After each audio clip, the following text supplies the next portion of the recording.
Океј, се надевам немате прашање, не јавувате. Ова тема ја поминавме на час практичен.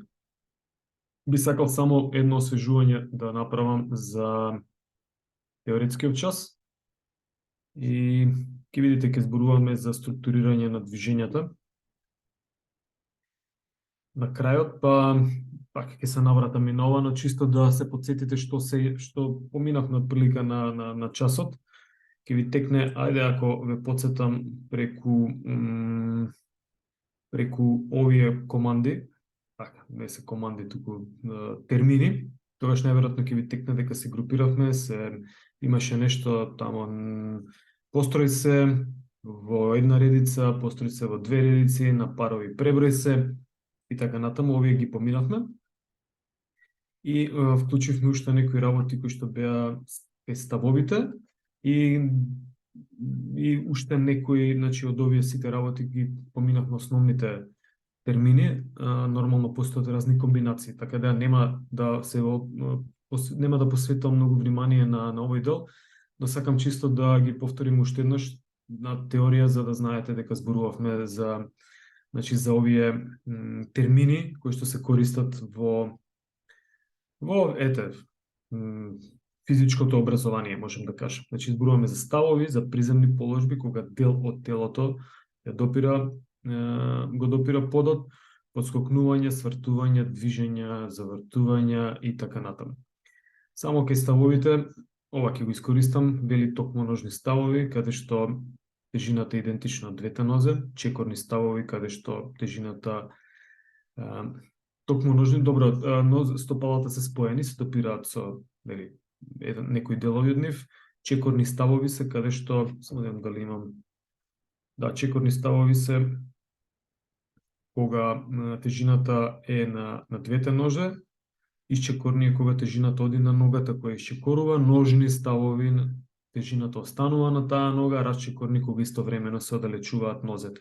Например, мал расчекорен став, кога ќе кажете, отприлика знаеме, треба да подскокнеш истовремено да се поместат нозете. Предножен став. Значи, став предножи со десна нога, значи дека ногата треба да се подигне, но сепак допира дел од подлогата. Секојаш допираат. Правци на движење, нели, ако е напред, предножи напред, ако е предножи на страна или се некои од ставовите се одножи, нели, заножи, рацете исто така. Да не ги објаснувам кои ставови ги има во споени, може на сликичките видите спетен, рамен, мерен, распетен, с раст по 90 степени. Чекорни, значи ги кажав каде што тежината е на двете нозе. Исчекорен е кога тежината е на ногата која што исчекорува, во овој случај десна нога. Ножни ставови, каде што ногата останува, гледате оваа нога која што десната нога се придвижува, ама тежината е секогаш на другата нога која што не се придвижува, и таа е логиката на формирање на терминологијата. Ја поминавме, чисто на кратко да ги имате, нека стои како приказ, може би ќе ви користи, па еве тука табелата со сите сумарно ставови кои што може да постојат. Од ставови со свиткани нозе, генерално ги користиме получучнување, чучнување и клекови. Па тука има комбинација получучен една нога, другата нога во предножи, нели, сите тие комбинации. Приземни положби може да бидат седење, лежење, опирање. Може да случајно испит да ве прашам, кажете ми една приземна положба. Значи, ништо особено дека треба да ги помните, самото име кажува што се приземни положби. Доволно е само да пробате да ги слушнете на часов и најверојатно ќе влезат како информација. Нели, седење, лежење, опирање. Седење, знаете што е, ама не се допираат рацете. Лежење, ова е седење, каде што нема допир со раце, само седење. Ако се подпират и рацете, тогаш тоа се нарекуваат опирање или упори. Например, ова сликичка овде зборува за опирање предно во чучнување. Значи, нозете се во чучнување, ме јас се опирам или се подпирам на подлогата со раце. Значи, опирање секогаш се подпирање со раце. Подскокнување. Не подскок како змија, туку поскоци. од место, во движење, многу се користат на часови по физичко образование, или треба да кажете 3 поскока во место или 3 одскоци во десно, 3 одскоци во лево. Одскок, или одскок, задскок, предскок. Свртување, тоа се за оние 180, 90 степени, 360 степени, ако сакате групата да ја наместите. Мислам дека и во книгата ги има движење најголема група, каде што се работат движење со раце, движење со нозе и движење со трупот. И сега чисто да ги нема движењата, ќе ги објаснам. Например, ние работевме движења со раце одрачи. Одрачи, па да направиме просто рацете одат во одрачување, па прирачи одат долу, па предрачи, узрачи е горе, нели? Па движење со нозете исто има предножи горе, одножи и така натаму. Движење со трупот се поделени на предклон. Имаме тест кој што го покажавме, се работеше за флексибилност на задната регија, длабок предклон. Значи предклон кога се поклонувам кај некого, и тоа исто го спомнав на часот, дека ако сакате да го пишете тестот или било кое движење, можете да користите терминологија, не мора да покажувате. И ако другата страна луѓето знаат што е предклон, тогаш ќе направат предклон. И убаво е да користиме терминологија, на тој начин се искажуваме поедноставно. Задржување или издржај, можете во англиска литература да ги најдете како планкови, например. И ова се некои така команди ги викаме, иако да, се дојдени од војничка терминологија, па има тука дали мирно, преброј се ако сакате да наместите групата, и ова го поминавме. Да, со ова почнав, како се прави збор, каде се учениците, каде е наставникот, за да може да ве гледа, или понатаму, значи, доколку е помала група, ја организирате како сакате, доколку е поголема и сакате да дали направите некој ред во сала, еден од начините е овој. Постојат и други начини како да се направи ред. Чисто за терминологијата, имате информација, поминати се овие делови и јас би поминал на нешто што се нарекува прецизност. Прецизноста е моторичка способност, по Курелич е дефинирана како издвоена моторичка способност и влегува во координацијските вештини. Значи е близко до координацијата. Сега гледате број 1, тоа е прецизност, број 2, какви видови на прецизност има, број 3, како се подобрува оваа способност. Значи ова 1, 2 и 3 одат кај сите способности. Пајте да имате информација дека на секоја способност ги основни 3 прашања. Што е прецизност? Значи прецизност е моторичка способност која што треба да ни овозможи да изведеме точно насочени и точно дозирани движења. Не барам и не треба на памет да учите дефиниции, тоа е лудост на памет учење, но треба, ако ја разбирате дефиницијата, тогаш да го замислите прецизното движење како изгледа и да го објасните.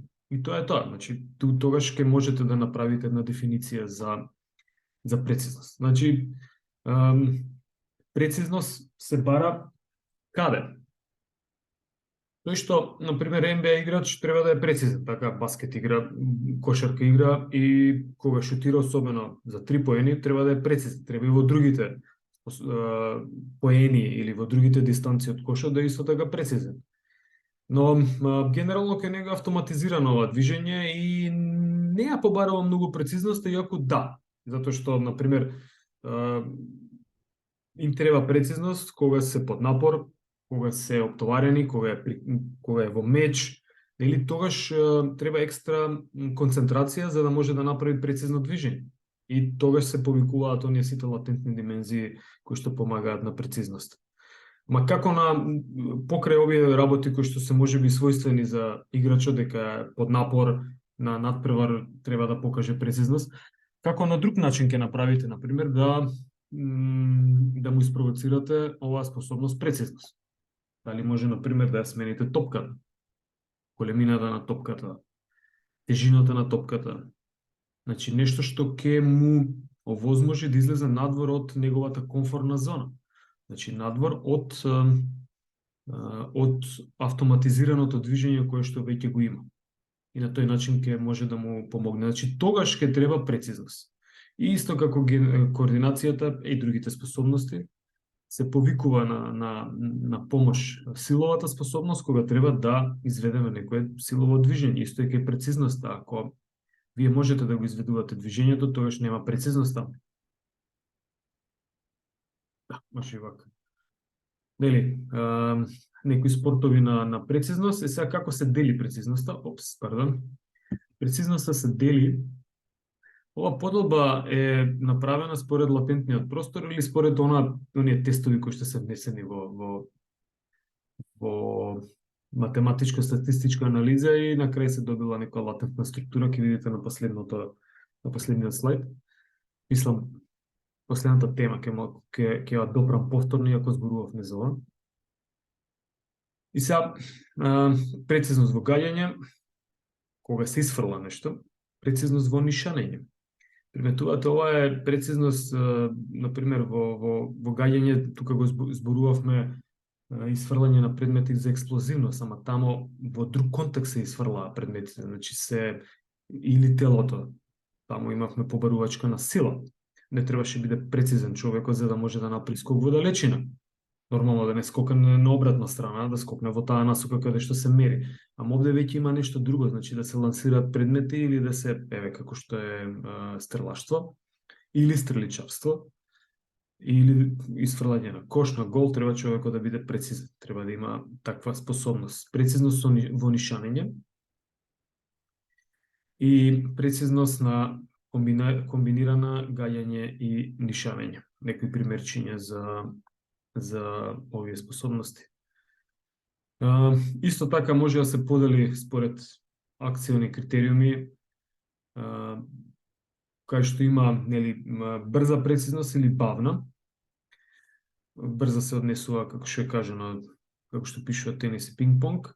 Може и според должината, значи тоа е според интензитетот, тоа е според должината на прецизноста, борба во мечување да кратко трае, или тениски меч, или било кој од овие спортови со топка, значи треба да, посебно тениски меч, затоа што топчето е постојано во исфрлање. Како може да се подобрува? Може да се подобрува на истиот начин како што и се побарува. Значи, сепак тоа да биде со нишанење, со гаѓање, со шутеви, со постојано вежбање и проба да се изведат што поточни движења, за да може да се автоматизираат движења. Значи, тоа е целта, исто и кај прецизноста. Па има некои тестови со кои што се имаат добри метриски карактеристики, кога ќе дојде моментот дека треба да правите батерија на тестови, тогаш може да ги сконсултирате. Ова е само да ги споменам дека постојат. Например, гаѓање со стилет. Колку прецизно одоздола стои стилетот или палката и треба да се подигне и да се погоди веднаш. Значи, со едно такво, тоа многу брзо движење, туку движење вие всушност треба да во краток временски период да направите прецизно движење, стартувајќи од оздола и веќе треба шаблоно да се знае.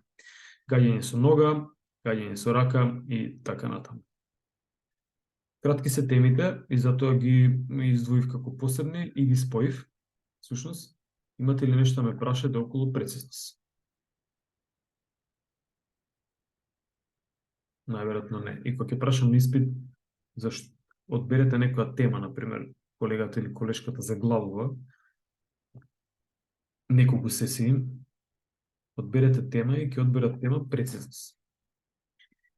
И ќе ги прашам колку тренинзи за прецизно ќе дадете и ќе ми кажат 0. И никој не одбира силина, издржливост, брзина или нешто друго. Или па флексибилност ќе одберат и во пола реченица ќе објаснат се, доколку знаат. Рамнотежа. Исто така одвоена моторичка способност. Еве го повторно шаблонот каде се наоѓа рамнотежата како моторичка способност во координацијските способности, значи не е на оваа страна, него е во овие координацијски способности, што представува рамнотежата, способност да се одржи стабилна состојба во движење или во мирување, или способност да се воспостави стабилна полошка. Во некој време, ама генерално се работи за полошка. И сега, нас секогаш ни е противник гравитацијата. Бидејќи сме суштества, човек кој што се, ете по Дарвинова теорија, се одвоил од приматите и користи мала подпорна површина. Што е тоа подпорна површина или полигон на подпирање? Ајде, може да се вратам веднаш да скокнам на тој дел. Значи, може да приметите дека, например, црвената точка кога стојам на една нога, црните точки кога стојам на две ноги. Кој има поголем полигон на подпирање? Нормално, кога сум на две нозе. Болидот во Формула 1 е низок, со дебели, широки губи и со широки оски. Значи е поставен многу ниско. Зошто? Затоа што тоа е врзано со тежиште на тело, кое што ќе го видиме во следниот слайд. Но во секој случај, сакав да кажам само што значи полигон на подпирање, дека се однесува на проектираната површина на телото врз подлогата и колкаво е, нели? Кој има поголем полигон на подпирање? Човек што стои на една стопало или човек што лежи? Што мисли? Човек што лежи.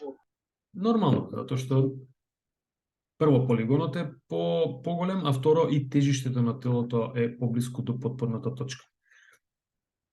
Но да се вратам, значи делува гравитацијата, делува колкав е полигонот на подпирање, делува реакција на подлога, сум напишал отпор на флуид, добро, но генерално ке нас влијае на равнотежата многу гравитацијата и со колкава површина ние се подпираме или се опираме или се држиме на, видите што значи, например на вратило и таму има некоја равнотежна состојба треба да се направи. И сега овде е интересно какви равнотежни положби разпознаваме. Па например постојат три: стабилна, лабилна и индиферентна. Еве прашање: која од овие слики или вежби или движење, три ги има, во која од нив човеков е во стабилна, во која е во лабилна равнотежна положба? Ајде, прво стабилна нека биде. Во кој од овие движења човекот е во стабилна равнотежна положба? Стабилна е на кариките. Добра, зошто? Затоа што подпорната точка е фактички тоа е под тежиштето. Тежиштето му е над неа. Подпорната точка е над тежиштето. Добре. А човекот кога стои е во каква положба? Лабилна или стабилна? Во лабилна. Точно, во лабилна е. Тоа истото го покажува и ова стоење на глава. Зошто? Затоа што тежиштето на телото е над подпорната точка и оно тежиштето секогаш сака да се стабилизира. Значи да дојде блиску до подпорната точка. Токму тоа го кажува ова движење или на вратило, каде што најверојатно ќе треба да направи ова опирање на вратило, најверојатно ќе треба да направи колут напред или колут назад. И во единствено тука може да го направи со ваква поставеност на телото, затоа што се преклопуваат некако подпорната точка и тежиштето на телото. Иако не може скроз да се поклопа, треба се, не дај Боже, прободе предметот што се врти, или лист ако земете, па го прободете во средина, тогаш тој ќе биде, ајде, супер, можеме и вака. Значи, тогаш тој ќе биде, ако се гледа, тогаш во средината, тогаш ќе биде стабилна состојбата. Но доколку пробам да направам, ако пробам да го направам листот, да дигнам тежиштето на телото, да го дигнам над подпорната точка, тогаш ќе гледате листот, видите листот пробува да се стабилизира. Стандардни прашања за равнотежа кога ќе дојде и овие тешко се одговараат некако, не знам зашто. Значи, стабилна е кога замислете дека човеков ќе се треба да се заниши, тој секогаш ќе се стабилизира. Лабилна е кога ние стоиме или кога тежиштето на телото е над подпорната точка, индиферентна е кога се споени двете во едно. Супер. Кој има подобра равнотежна положба? Човеков што е со исправени нозе или човекот што е во получечнување? Нормално човекот во получечнување. Имате во карате јавачки став, нели, кошаркарски став, ракометен став. каде што тежиштето е спуштено долу за да може да направите подобра рамнотежна полажба. И сега, како се дели и како се подобрува? Значи, се дели и слично е како кај флексибилноста и поделбата и подобрувањето. Се дели се на динамичка рамнотежа со отворени и со затворени очи, значи динамичка е во движење. Во движење. И статичка рамнотежа во затворени и во отворени очи. Ова кажува надворешен регулацијски круг и внатрешен регулацијски круг, кога се затворени очите,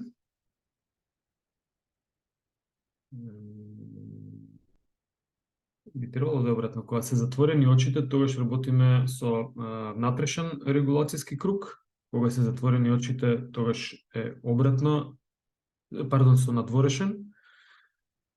Се извинувам, кога се затворени со внатрешен регулацијски круг, кога се отворени очите со надворешен. Значи, ние може да примаме информација од надвор.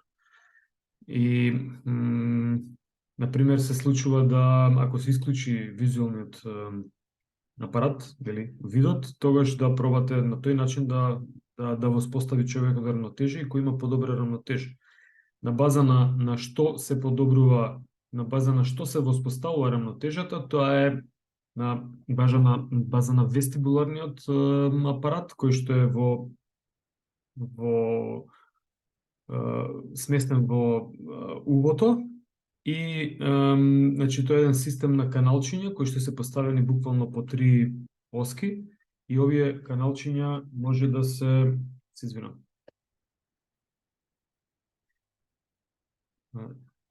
Само се извинам.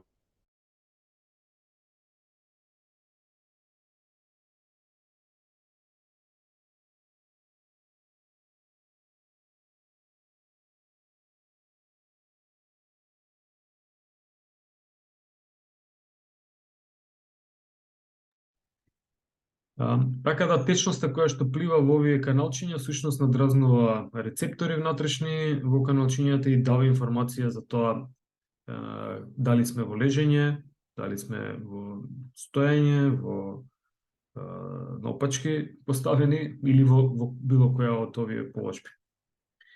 Ова е основниот момент кој што нас ни помага за да направиме рамнотежна положба. Нели, мускулите се само извршители, но задачата доаѓа од вестибулаторниот апарат и многу е деликатно кога настанува воспалување на делот слушниот орган, увото, и тогаш многу лесно може да се пренесе тоа и на вестибулаторниот апарат, па се влошува рамнотежната положба, тоа сакам да кажам. Какви вежби за рамнотежа? Значи, вежби за рамнотежа или вежби за усовршување на анализаторите. Усовршување на анализатори е буквално овој момент, значи, со затворени очи, кога работиме и тогаш ги усовршуваме се она што може да се прими како информација однатре, или вежби за рамнотежа, каде што се оди например, вежба за рамнотежа може да биде возење на ролери или хокеарски лизгалки или лизгалки за уметничко лизгање, нели? Кога се намалува подпорната површина. Секогаш кога се намалува подпорната површина, тога зборуваме за рамнотежна положба. За некој проблем е да стои на едно стопало. Па доколку може да стои на едно стопало, па тогаш може да пробате да застане на прсти па да одржува рамнотежа. Па на тој начин да пробате да потфрлите топче или некаков предмет за да го прифати, па да ја нарушите рамнотежата. Значи како што кажав, рамнотежата со воспоставување се подобрува или се приметува дека постои рамнотежа, се прикажува, но и со воспоставување, но и со рушење на рамнотежата. Тие се тие основни, например, многу се баланс вежби кои што се користат на разни подлоги. Да, че дали ги имам овде, не ми е така. Баланс вежби на подлоги кои што може да се користат за сега да имаме бабунски да ги зададим. Мислам дека треба да е тука некаде. Ги знаете,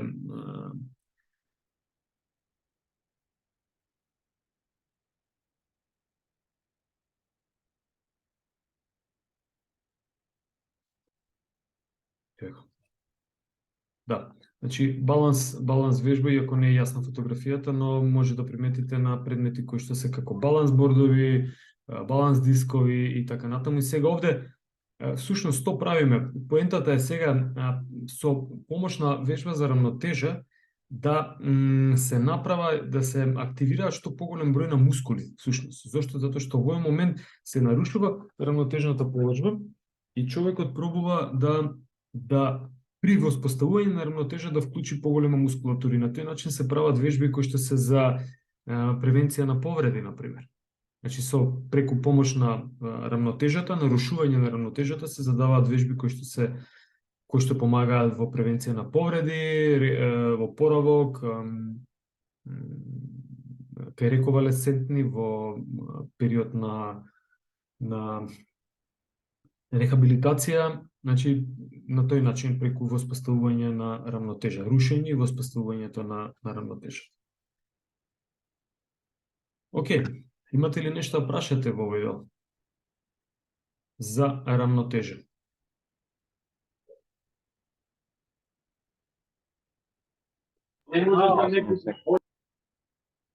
Не разбрав, Оливер, ако има нешто или може би погрешка. Викам, јасно е се. Се надевам. Брзо беше овој пат. Барем за овие две теми. Првата ја поминавме, вторите не се допрени многу. Добро, ни останува нешто за што сакам да се задржам малку повеќе, а тоа е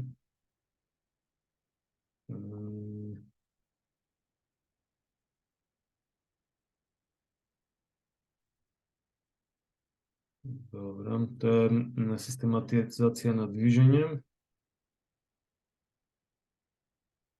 Само да видам го за слайдов и не сум го вратил назад.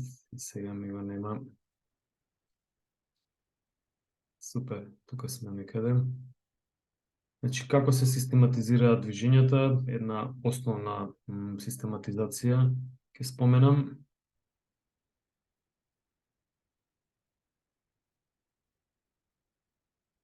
Да.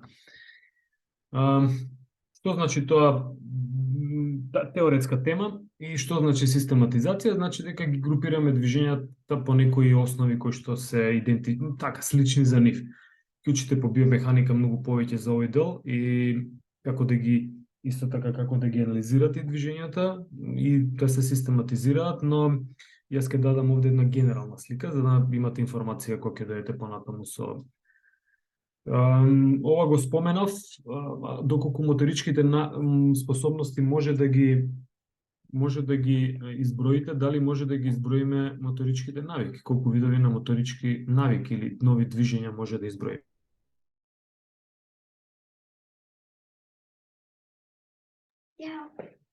Дали мислите дека може да се изброат? Не може. Мислам, не може, да. Затоа и го се задржав тука околу 500 мускули, колку број на движење. Значи, различен број на движењето е огромно богатство кое што дадено ние да го искористиме во нашиот живот и би требало да го искористиме. И ние би требало да не форсираме, туку да даваме насоки и да ги мотивираме луѓето дека треба да бидат активни. Тоа е нашата цел, и на вас кои што сте се запишали, сакате да студирате во ова поле.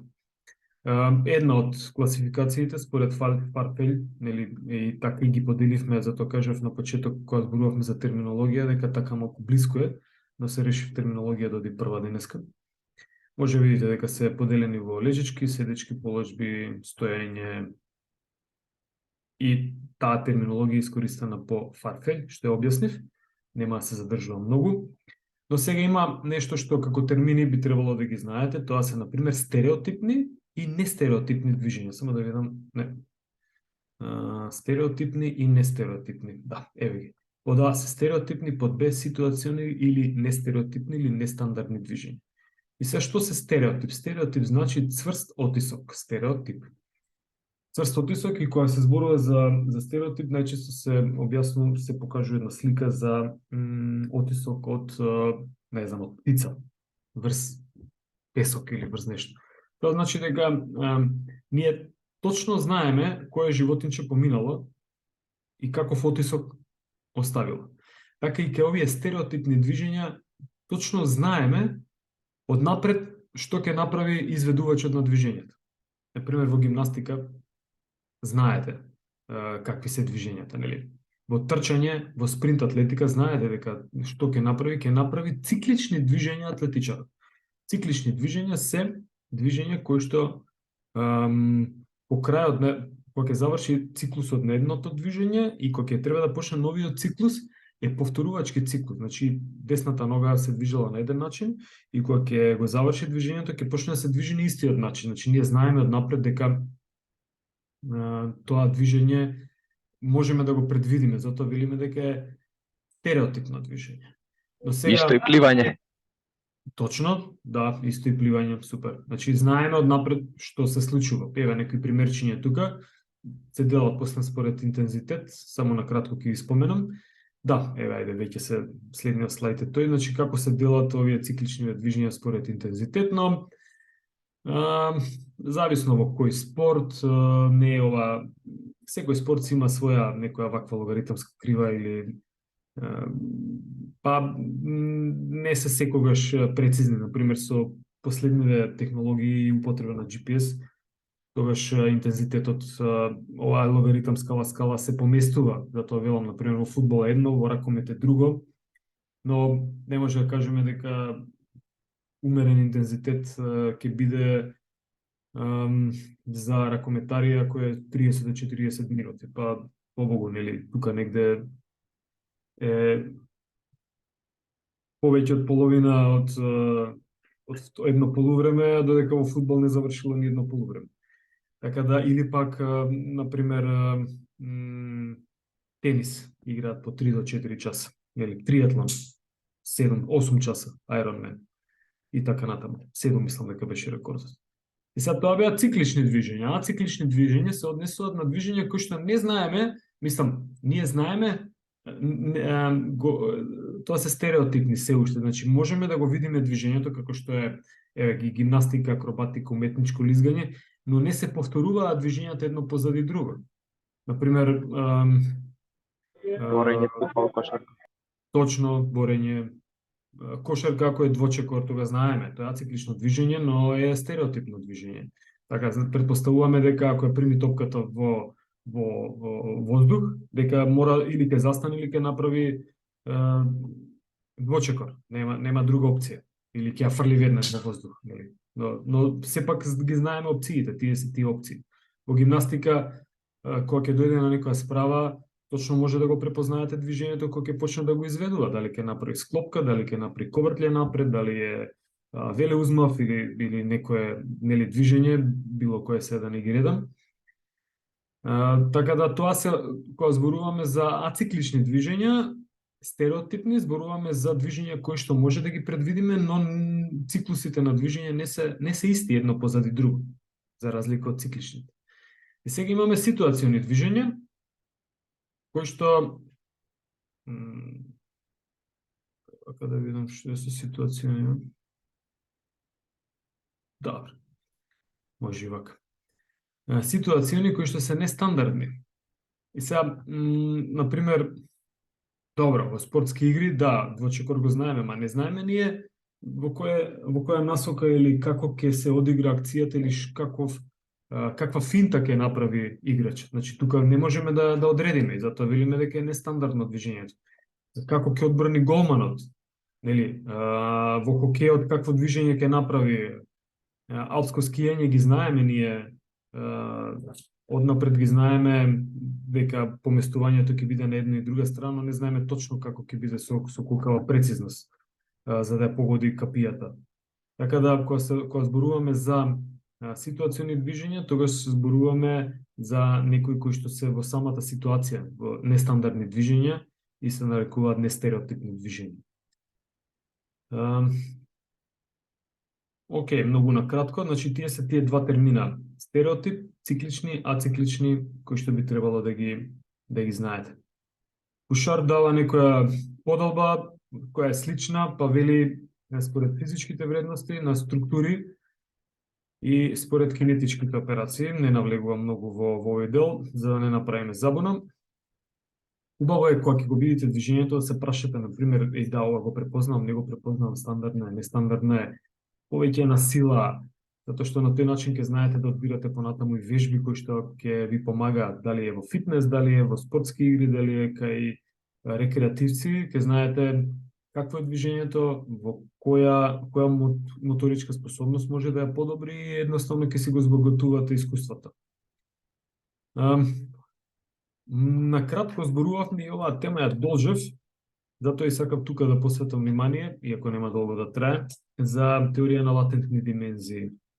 На кратко мислам дека споменав еднаш што е тоа латентно. Латентно значи дека е нешто скриено, да, го имавме во координација.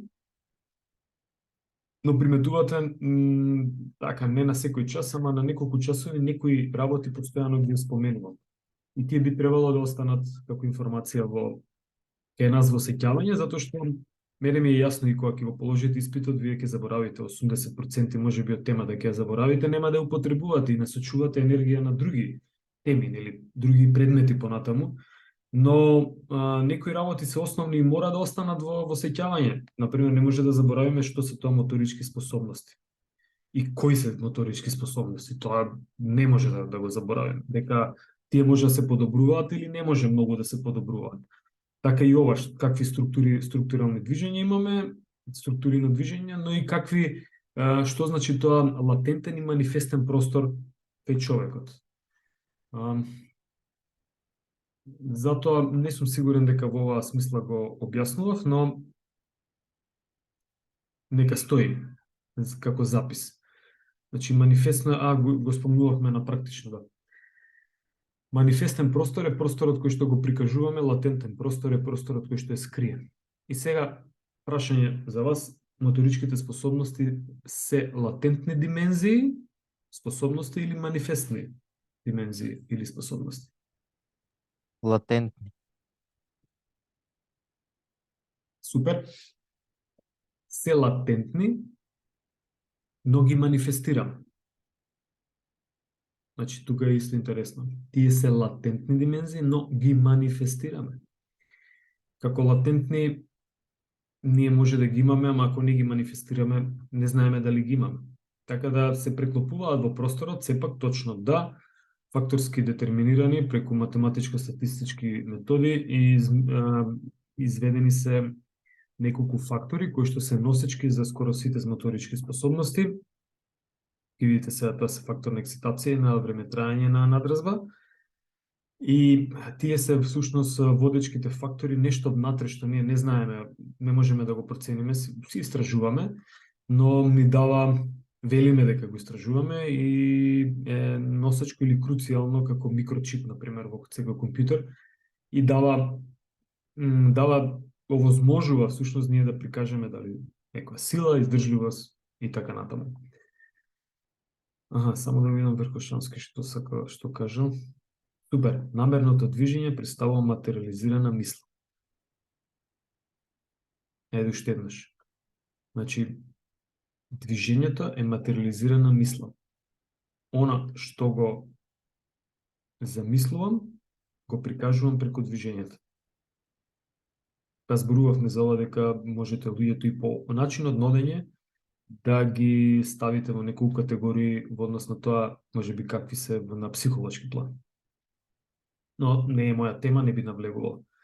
И курелич се одвоени тие два генерални фактори кои што ги кажав, механизам за централна регулација на движење и механизам за енергетска регулација.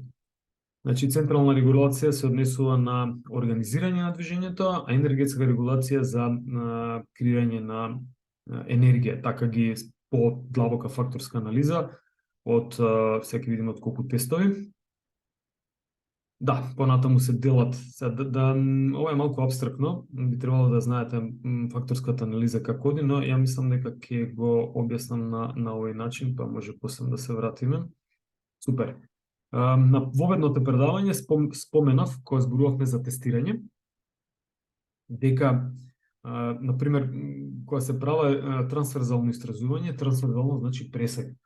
Кога, например, на некоја група испитаници задаваме голем број на тестови и предпоставуваме тие тестови за што се. Нормално може да предпоставиме за што се. Конкретно Курелич има направено, иако одамна, не дека нема нови истражувања, има, но е опфатно ова истражување и е било темел. Се уште се користат, например, неговите тестови кои што се добра препорака, со добри моторички, добри метриски карактеристики и дел од нив ние користиме. Вие се тестирате по 3 теста кои што се по Курелич со добри метриски карактеристики. И што направиле? Направиле дека има зададени се голем број на тестови кои што понатаму се редуцирани и се добиени некакви фактори. И сега ова се тие фактори кои што сакам да ги објаснам. Например, со првата редукција издвоени се, например, два фактора кои што зборуваат за интензитет на ексцитација и за време трајање на ексцитација. Сакам да кажам дека со помош на математика, преку резултатите од тестовите, од овие тестови, може да се најде нешто заедничко за сите тестови. И сега може да видите по иста боја се групирани тестовите, кој од овие тестови кој фактор го надополнува. Па, например, вели, механизам за структурирање движење, брзина на учење на нови моторички задачи, координација, агилност, реорганизација на стереотип. Сега кажавме што е стереотип. Реорганизација значи дека нешто наопачки правиме или пробуваме да го изведеме на друг начин. Брзина на комплексни моторички, координација. Па сите овие се групирале во еден фактор и вели од овие овде тестови, простор кој што е опфатен со тестовите, кога сме направиле математичко-статистичка редукција на овој простор од левава страна, каде што пишува простор опфатен со тестови, тогаш овие два теста се редуцирале во еден тест. Не е тест, туку е простор, фактор се нарекува. Овие 1, 2, 3, 4, 5, 6, колку се 7 теста, 6 всушност простори, нека бидат, бидејќи може како тестови да ги кажеме тука, се редуцирале во еден фактор. И сега што е заедничко, всушност, бидејќи математичко-статистичката метода ги става на страна, вели, овие два се заеднички, овие 6 се заедно, овие 6 или 7 се заедно и овие се сите заедно. И бидејќи ги дава како заедно, ние може да исклучиме и вели, дај ми колку фактори најоптимално може да даде? 4. Добро, тогаш овие како ќе ги крстиме, што е за нив заедничко, чеки координација, агилност, реорганизација, ова е нешто поврзано со структурирање на движењето. Што има кај овие прецизност, рамнотежа, флексибилност, брзина, фреквентно движење. Ова е некоја регулација на тонусот или заедничко делување кај што има прецизност, па многу мускулни групи заедно работа за да направат прецизност. Чекај да видиме овде што групирало заедно методата, значи ова се валидни методи, не е туку така дека некој ги групира или во Excel мануелно се фрлаат резултатите, туку се методи кои што се употребуваат, ки ги учите по методологија на истражување со статистика, на постдипломски студии, на докторски многу повеќе. Што е заедничко за овие? Овде има нешто сила, снага. Ова е регулација на трајање на ексцитација, значи колку може ние да издржиме, така го крстиме во прикажување на нешто. Ова кај што имаме и може да ги видите на тестовите кои се, например, дека има тука за експлозивна силина и брзина, тогаш велиме дека е регулација, механизам за регулација на интензитет на ексцитација. И сега, не треба да ги знаете овие механизми. Кој сака може да ги знае. Битно е да сватите логиката што ја објаснив како се групираат, бидејќи сега одиме од манифестен простор. Ова е манифестен простор. Ние во манифестниот простор задаваме тестирање. Од манифестниот простор одиме во латентен простор, преку фактори. И конкретно во ова истражување дојдено е до два фактори кои што се нарекуваат механизам за енергетска регулација и механизам за регулација на движење. И сега, која е латентната димензија на овие движења кои што се зададени преку тестови во манифестниот простор? Латентната димензија е оваа. На најниско ниво, на средно ниво, на повисоко ниво. И чисто проба да сватите што е тоа манифестен простор, што е тоа латентен простор, за да може да ја велам и на испит кај ве прашувам или некој друг што е тоа латентен простор или кај се дали моторичките способности се латентни димензии, да не. Да не, без да знаете суштински што значи тоа да не помага. И слушате го уште еднаш овој дел, мислам дека ќе ви стане јасно ако не ви е јасно како зошто ги нарекуваме латентни димензии. Инаку примерот со Усеин Болт секогаш функционира, значи не знаеме колку е брз, доколку го пиеме кафе со него, ама кога излеземе на атлетска патека, тогаш кога ќе почне да манифестира, тогаш знаеме колку е брз, додека пиеме кафе, неговите димензии моторички се во латентниот простор. Добро. Сега се враќам, ова е све околу структурирање на движењата, затоа влегов и во латентен и во манифестен простор. И сега некоја англосаксонска поделба на движењата, на структурирање, па вели локомоторни движења, не локомоторни. Локомоторни, locomotion, значи придвижување. Non-locomotion значи дека нема движење. Но сепак движење значи движење со нозете, нели, кои се движат и рацете по наша терминологија, но може да приметите кои се овие локомоторни движења овде, одење, трчање и така натаму, не локомоторни, нели, кои што се во кога нема движење, ма сепак постои контракција на мускули и придвижување на лостовите. Манипулативни вештини, кодирање, фаќање и така натаму, ритмички активности и креативни движења, каде што ова е комбинација од се ова горе што е напоменато. Овде има уште едно, сум го заборевал, значи каква класификација според динамика или кинематичка структура, моноструктурални и полиструктурални. Моноструктуралните, сега ако се моноструктурални, се моноструктурални, тие може да бидат повторно циклични, ациклични, веќе знаеме кои се циклични, ациклични, нели? Или полиструктурални, кои што се, значи сега моноструктурални значи моно значи едно. Значи ние тука повторно можеме да препознаеме, нели, како стереотипните нешто. Полиструктуралниве се однесува на, нека биде паралелата со нестереотипните или да, или непредвидливите.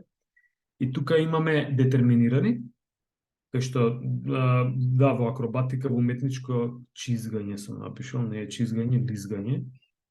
Отприлика можеме да ги детерминираме, иако огромен број на движења се, значи полиструктурални, не се едни единствени движења во кајак дека е педалирање, нели, или во велосипед дека е педалирање, туку има голем број на движења. И стохастички. Стохастички значи систем значи систем кој што е поврзан со, ајде ке пробам вака да го издефинирам за едноставно, значи хаотичен систем, но сепак има своја структура внатре. Че зборуваме теорија на хаос, ако ја користиме, значи хаос како термин значи нешто што е неорганизирано. Но и хаосот е секогаш организиран, најверојатно. Не најверојатно, туку е организиран. Ова ќе имате шанса најверојатно со професорот Роберт Христовски во теорија и методика на спортски тренинг многу повеќе да зборувате за оваа тема и е број еден во Македонија, можем да кажам, заедно со неговите колеги во Македонија и во Шпанија на вакви теории кои што се ги поставуваат. Но идејата е еден пример. Не знам дали го споменам, го користам секогаш, така да простете ако го спомнувам по втор пат. Дали водата врие, кога врие, движењето на водата внатре може да го процените и да кажете дека да се движи по овој патерн или по овој шаблон, или не може да го процените. Што мислите?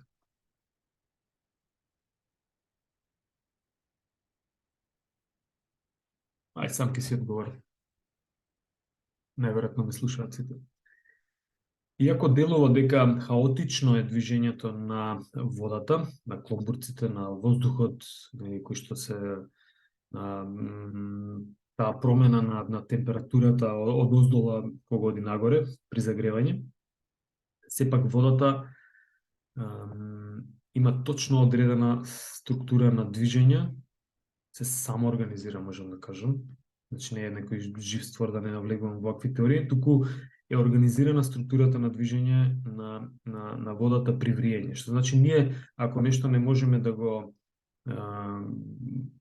објасниме, велиме дека е хаотично движење, но сепак тоа се високо детерминирани структури на движење, нека бидат, или на организации, па ги нарекуваме некако стохастички. Комплексни, ако се еднородни или разнородни, примерчињата се одоздола. И според енергетска побарувачка, ова многу зборувавме кога беше темата издржливост, вратете се на неј за тамо, така да мислам дека од неколку аспекти го опфатив класификацијата на движењата, како се може да се разгледуваат движењата. Според три основни се според латентни димензии, според структурата што ја покажуваат и последново аеробно, анаеробно. Најмногу посвети внимание на латентна структура и како што може да приметите дека иако ние сакаме да го цепкаме, да го сечеме, не да го сечеме физички човекот, туку она што човекот може да направи, какви квалитети има, вака го почнав и првото предавање, дека ние сакаме да го цепкаме човекот, сепак постои една единство на моториката и чисто преку ова може да се примети, нека не може да ги издвоиме, значи не може една способност да ја направиме без вештина, ниту па може една вештина да прикажеме, колку и да ја знаеме, без да употребиме и најмал атом на енергија или сила, веќе спомнав, моторичка способност, и да истраеме во изведување на движењето, кое што е врзано со истрајување е врзано со издржливост. И сега да не ги давам разни примери, значи миксот помеѓу моторички способности и моторички навики е тоа. Постои, евидентен е и ние секогаш ги испропретуваме моторичките вештини или навики со моторичките способности, значи англиски skills и abilities. Океј, за ова кажав. И со ова јас би завршил. Дали имате некој прашање? Многу сум до себе.